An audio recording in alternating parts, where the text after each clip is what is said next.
She was only 23 when her life changed forever. Why? Because her father made a decision that would alter the course of her life drastically. This was Rosemary Kennedy, the eldest daughter in the Kennedy family. I've told her story before, but because of recent comments made by this man, her nephew, I thought, why not just tell her story again? Never forget. This was Rose and Joseph Kennedy. They had 9 children. Firstborn, Joseph Jr., then John, then Rosemary. Very tight-knit family. Joseph Jr. was the golden boy. He's the one Joseph Sr. was going to push into being the president. She was born in 1918. Her name was Rosemary, after her mother, so they called her Rosie or Rosemary. From a young age, Rosemary showed signs of developmental delays. It took her longer to crawl, walk, talk. It's been reported that when Mother Rose was in labor with baby Rose, the doctor couldn't get to the house in time, so the nurse there told her to keep her legs shut, which deprived the baby of oxygen. Reports of her life indicate that she had an intellectual disability. When she was 11, they sent her off to a boarding school for children with disabilities. When she was 16, she was sent to a convent in Rhode Island where 2 nuns schooled her. As you know, the Kennedy family was very wealthy, so they donated money to the convent to make sure Rosemary was taken care of. Despite all of this, Rosemary was a functioning human being.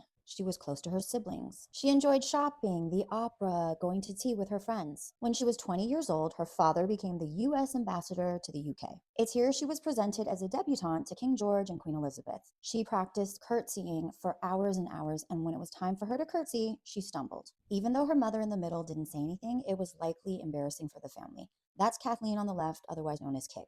In 1940, she comes back to the U.S. She's about 22 years old. Her siblings have stated she became a little bit more difficult to handle. She was irritable, moody, she would fly into rages. When the nuns reported back that she was having relations with men, Joseph was not having it. He was convinced men were taking advantage of her and that she was being promiscuous. Joe Kennedy had huge plans for his 2 older boys, and any kind of scandal would wreck their future careers. They were concerned that Rosemary was going to become pregnant. Joe learns about a new controversial procedure that could potentially calm Rosemary down. It's called a lobotomy, and he's telling Rose about it. Rose has daughter Kick research this procedure, and Kick is like, this is not for Rosemary. But behind his wife's back, he takes his daughter Rosemary to the hospital. They do the procedure. They're poking around in her brain. She was awake for the entire procedure. She was reciting poetry, and while they were poking around up there, when she stopped talking, they knew the procedure was done. The results were disastrous. She could no longer talk, walk, and immediately her father institutionalized her.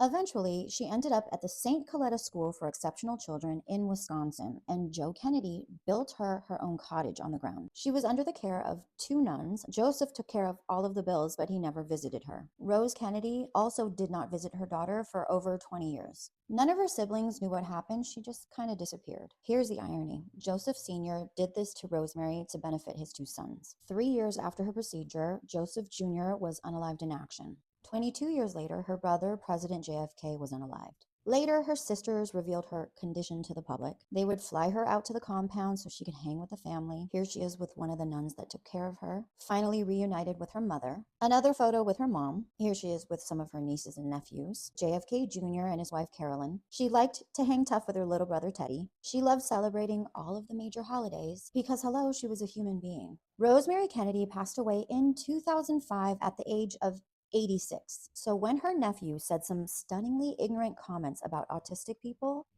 I was shocked. Have we learned nothing, Bobby?